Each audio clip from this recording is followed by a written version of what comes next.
Hello friends, myself Vishal welcomes you all on my YouTube channel. Today I will discuss one more topic of computer graphics, and it is about Bresenham line drawing algorithm. Friends, I will discuss one example with this algorithm explanation also. Okay friends, now we will start.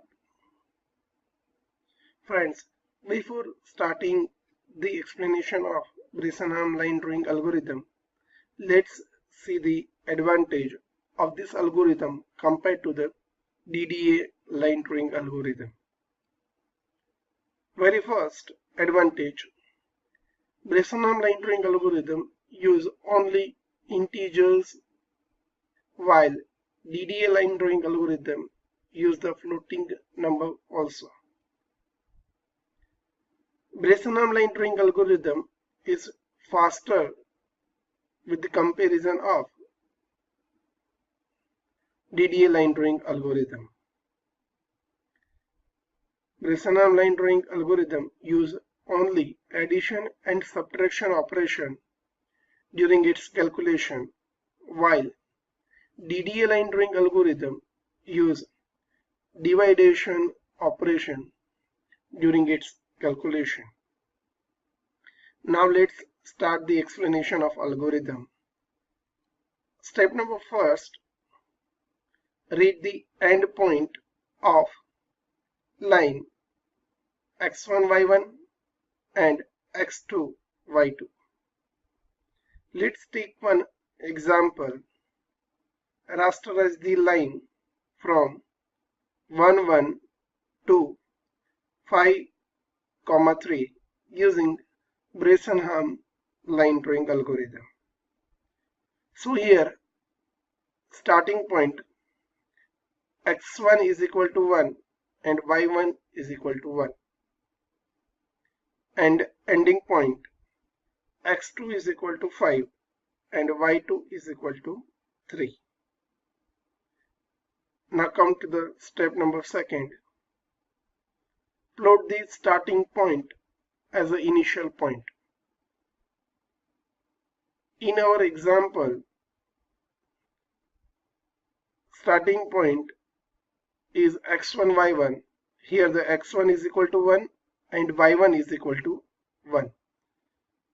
So our initial point, very first point, is x is equal to 1 and y is equal to 1, which is derived from starting point coordinates.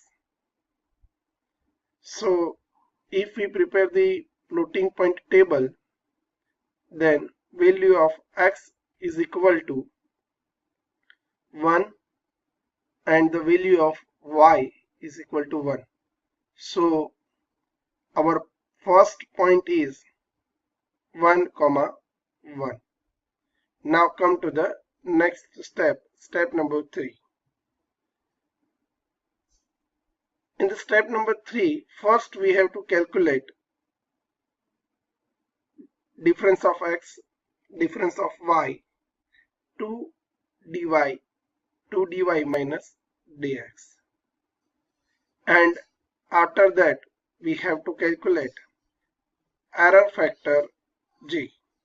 To calculate the error factor g, we have the formula g is equal to 2 into dy minus dx. Okay, now in our example, dx is equal to x2 minus x1 and dy is equal to y2 minus y1. Now let's put the value 5 minus 1 and 3 minus 1. So dx is equal to 4 and dy is equal to 2. Now calculate the error factor g is equal to 2 dy minus dx. So put the value, and finally we have got the value of g. G is equal to 0. Now come to the next step, step number 4. In step number 4, we have two possibilities. First, if the value of error factor g is greater than or equal to 0, then increment the value of y and add 2dy minus 2dx to error factor g. Else, in the case of g is less than 0, then add 2dy to the error factor g and don't increment the value of y coordinates. Let's see the example. Here we are calculating the phase number 1. We have seen that in our example error factor g is equal to 0. So we have to increment the value of x as well as value of y by 1. So previously the value of x is equal to 1. So we have increment by 1, and the value of y is also incremented by 1. So value of x is now 2, and the value of y is also now 2. Now put this value into the floating point table. So the value of x is 2, value of y is also 2. So next floating point is 2, 2. Okay students, now step number 5.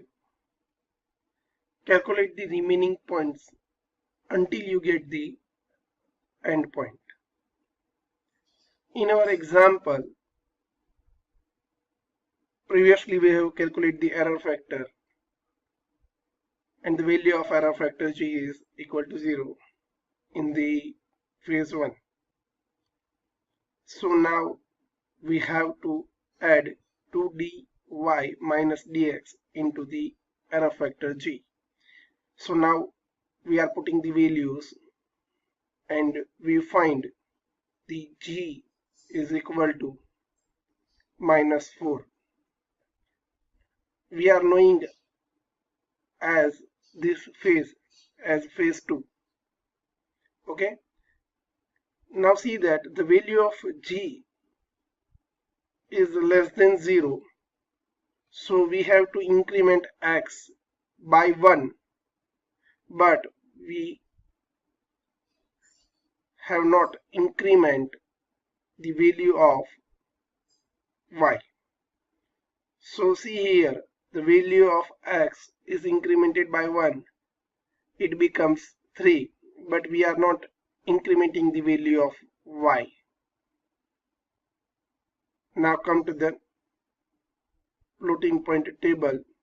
We are plotting the points.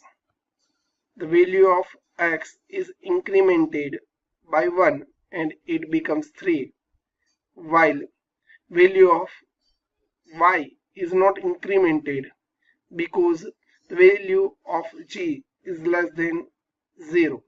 So our floating point is 3, 2. Now go ahead with our example. Now g is equal to minus 4 based on the calculation of phase 2.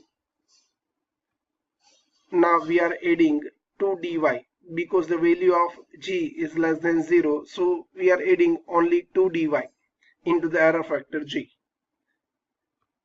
Again we are putting the value in the equations, and we find that the value of g is become 0. Okay, this phase is also known as phase 3. Now g is 0, so we have to increment the value of x as well as value of y. Previously, the value of x is equal to 3 and the value of y is equal to 2. So 3 plus 1 is equal to 4. The value of x is equal to 4 and 2 plus 1 is equal to 3. Value of y is now become 3 and the value of x is now become 4. Now putting this value into the floating point table, x become 4 and y become 3. So our next floating point is 4, 3. Now go ahead with our example. Now see here, g is equal to 0 in the phase 3.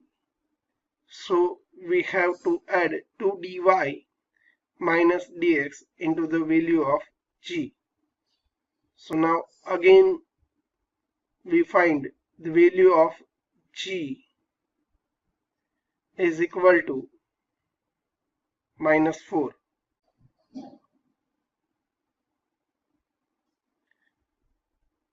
Friends, now g is equal to minus 4, which is less than 0. So we have to only increment the value of x by 1. So previously the value of x is equal to 4 and 4 plus 1, it's become now 5. So value of x is equal to 5 and we have not increment the value of y because the error factor g is less than 0. So don't increment the value of y.